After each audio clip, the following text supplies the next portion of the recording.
It all began with a piece of corn, ground between two stones. Let's travel back in time. Not 200 years, not 500 years, nearly 10,000 years. In the valleys of what is today central Mexico, ancient peoples discovered something extraordinary, a wild grass called teosinte. Over thousands of years through careful selection and cultivation, this humble grass slowly transformed into something new, something golden, something that would one day feed the entire world: corn. The Olmec and later the Maya and the Aztec learned to nixtamalize this corn, soaking and cooking the kernels in an alkaline solution, then grinding them into a soft, pliable dough called mesa. This dough was pressed flat and cooked on a hot clay surface called a comal. The result was thin, warm, and perfectly foldable. The tortilla was born, but a plain tortilla, however delicious, was only half of the story, because the moment people realized they could fold this warm disc of corn around something else — beans, fish, roasted insects, wild greens — a new kind of eating was invented. No one wrote down the exact day this happened. There was no ceremony, no royal announcement, just hungry hands, warm corn, and the simple genius of folding food into food. Historians believe that long before the Spanish ever set foot in the Americas, indigenous peoples across Mesoamerica were already eating something remarkably similar to what we now call a taco. Small fish wrapped in tortillas by lakeside communities near Tenochtitlan. Roasted meats folded into corn dough by Maya hunters deep in the jungle. At the great Aztec markets, vendors known as tlacuali sellers offered folded tortillas filled with fish and small game to travelers and traders passing through. It was fast. It was practical. It was food made for people who did not have time to sit down. Sound familiar? Now let's fast forward. Centuries pass. Empires rise and fall. In 1519, Spanish conquistadors arrived on the shores of Mexico. What followed was one of history's most consequential collisions of cultures. The Spanish brought new animals: pigs, cows, chickens. They brought new spices, new cooking oils, new ideas. And little by little, the ancient tradition of the folded tortilla absorbed these new ingredients. Pork replaced some of the fish. Beef found its way into the filling. Spanish onions and herbs mingled with native chilies and tomatoes. The taco as a concept did not disappear under colonization. It evolved. But here's where the story takes a truly unexpected turn. Deep in the silver mines of 18th century Mexico, something curious was happening. Something that many food historians believe gave the taco its very name. Miners working in the rich silver deposits of places like Zacatecas and Taxco only used small paper-wrapped explosive charges to blast through rock. These charges were called tacos, a word that simply meant a small bundle, a light charge, something wrapped tightly and packed with power. Some historians argue that Mexican workers, looking at their own folded tortillas stuffed with food, began jokingly calling them tacos too. Little wrapped bundles of flavor, just like the miners' explosive charges. A small package, a tight little bundle, something you could carry, something that packed a punch. Whether or not this mining connection is the true origin, one thing is certain. By the 19th century, the word taco was already common across Mexico, referring to exactly what we imagine today: a folded tortilla filled with something delicious. By the late 1800s, taco stands known as puestos had become a fixture of Mexican street life. In Mexico City, vendors sold tacos de canasta, soft tacos steamed and stacked in baskets, carried on bicycles through crowded streets, sold to workers on their way to factories and markets. In coastal towns, fishermen developed their own version: crispy fried fish wrapped in warm tortillas, topped with shredded cabbage and a splash of tangy crema. This humble creation would one day travel far beyond Mexico's borders and become a beloved dish in its own right: the fish taco. Every region added its own signature. Tacos al pastor emerged from an unexpected source: Lebanese immigrants who arrived in Mexico in the early 20th century, bringing with them the tradition of shawarma, meat stacked on a vertical spit and roasted slowly. Mexican cooks adapted this technique, replacing lamb with marinated pork, adding pineapple, and serving the sizzling meat shaved straight onto small corn tortillas. A Middle Eastern cooking method, a Mexican tortilla, a completely new dish born from migration and imagination. This is how history works. It does not move in straight lines. It bends, mixes, borrows, and transforms. Now, the calendar turns toward the late 1800s and early 1900s once again, a familiar chapter in our stories of food.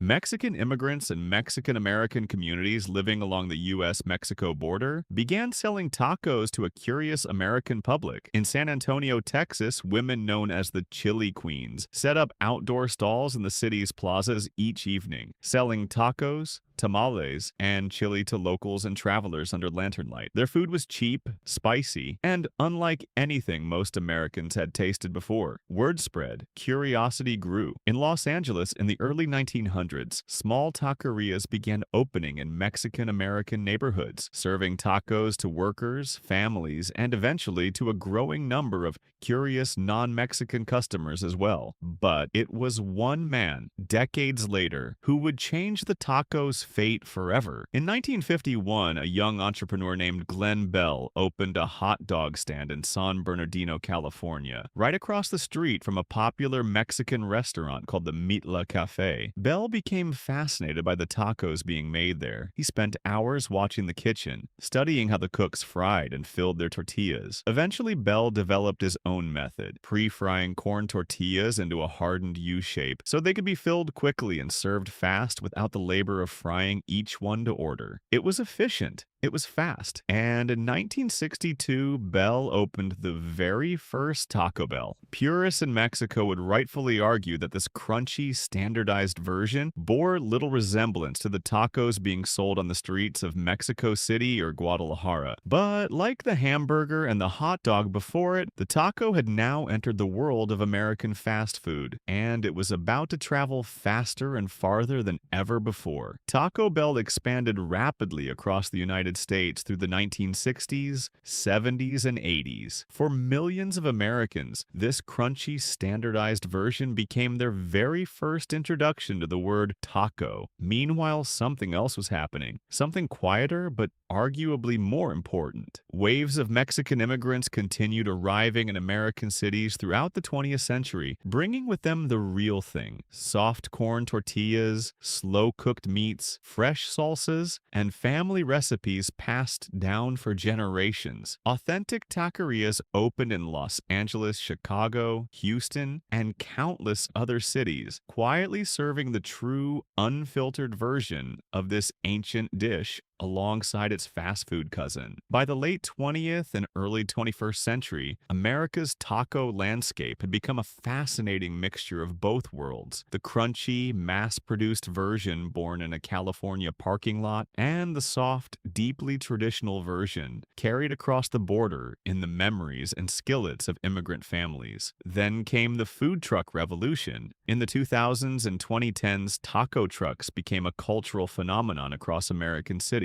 Chefs began experimenting. Korean barbecue tacos, fusion tacos with Japanese, Vietnamese, and Indian influences. Gourmet tacos served at upscale restaurants for prices that would have astonished the street vendors of old Mexico City. Social media accelerated everything. Taco Tuesday became a beloved weekly tradition in households and restaurants across the world. Instagram filled with photos of tacos piled high with impossibly colorful toppings. The taco, born from ground corn thousands of years ago, had become a global canvas, a dish flexible enough to hold nearly any culture's flavors within its warm, folded embrace. Today, tacos are eaten on nearly every continent. In Japan, teriyaki chicken tacos are served alongside sushi. In South Korea, kimchi and bulgogi find their way into corn tortillas. In Europe, taco kits line supermarket shelves. In Australia, food trucks serve tacos filled with local seafood. And in Mexico, where this entire story began, the tradition continues exactly as it always has. Tortillas made fresh on a comal, filled with whatever is fresh, whatever is local, whatever tells the story of that particular corner of the country. So the next time you pick up a taco,